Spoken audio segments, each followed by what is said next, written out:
Most expats do relocate to Manila. The primary expat communities in Manila are Makati and Taguig cities. These are two of the main commercial business districts in Manila, and they have a good mix of old and new, furnished and unfurnished properties. Houses and condominiums are found in Makati, and there are only condominiums in Taguig. Taguig is a relatively new development compared to Makati.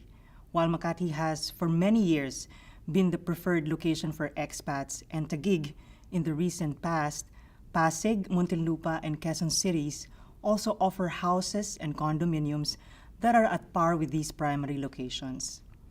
Houses are typically unfurnished and in gated villages. On the other hand, condominiums come in unfurnished or furnished. The high-end ones are semi-furnished, which means the kitchen is equipped with appliances. Service apartments are also available. There are quite a number that operate mainly in the commercial business districts and a popular choice for short-term assignments. It is standard for landlords to ask for full advance payment of the lease, especially for properties located in the primary expat communities. Landlords in the secondary areas are a little bit more flexible in that they agree to a monthly payment with post-dated checks. The first year of lease is normally guaranteed. Landlords are more open to personal leases rather than corporate ones. Based on experience, companies generally do agree to a guaranteed first year.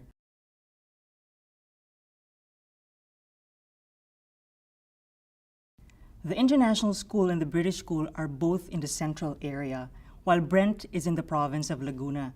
It is usually the choice of those who are unable to get a slot at ISM and those whose offices are in the Muntinlupa city area or in the nearby southern provinces of Laguna and Batangas. Over the years, the challenge has always been the long queue, so early registration is recommended. There are other options, however, as we also do have the Japanese International School, Korean International School, the French School Manila, the German School, and the Chinese International School, to name a few. Similar to the situation of housing in secondary cities, international schools are also limited. As we are seeing an increase of assignees coming into these cities, early registration is also recommended to get a good chance at being admitted.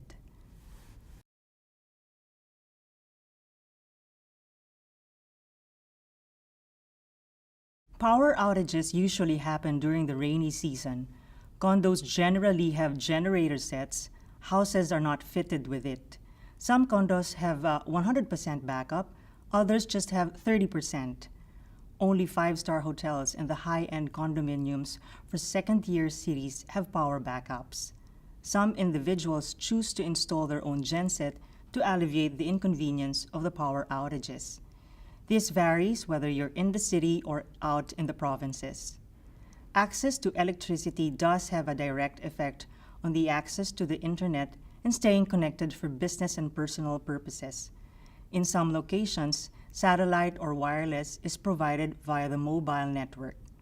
Access in the major cities is certainly much easier than in remote locations, but regular outages can still prove challenging for those of us who come from major markets where internet stability and easy access are expected.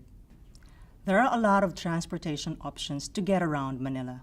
The choices are private car, the MRT or the LRT, air-conditioned buses, train, jeepneys, motorized tricycles, and taxis.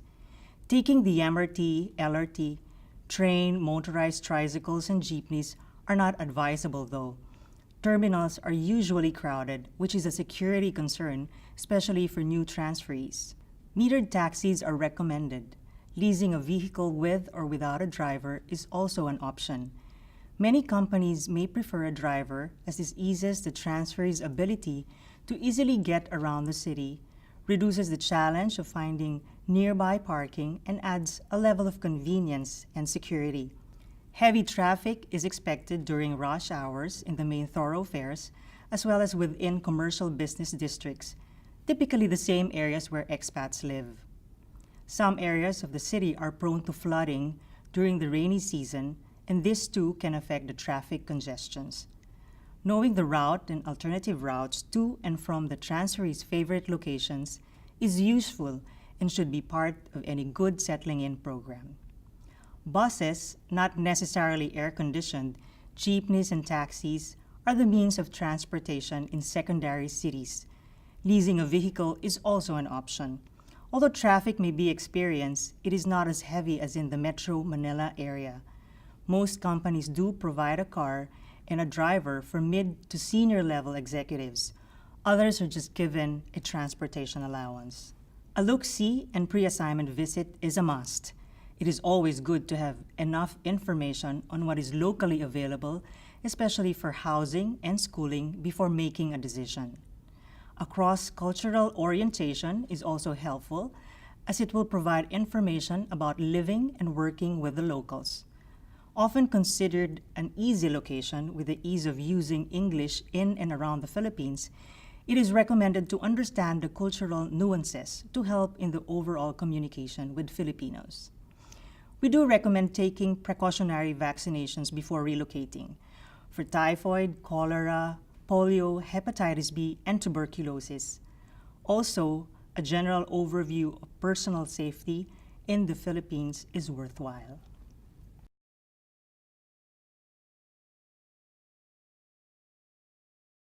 The Philippines is often referred to as a land of smiles. Most are friendly and extremely hospitable to everyone that comes to the Philippines. Mabuhay is a common Filipino greeting expressing a sincere welcome and wish for good luck. Food dominates the life of the Filipino. Food gets a high priority at all times of the day.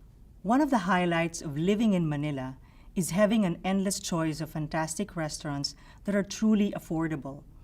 And they are not limited to just Malay, Chinese, and Spanish. You will find Italian to Japanese to French to Swiss, up to the more exotic ones serving Middle Eastern and African dishes.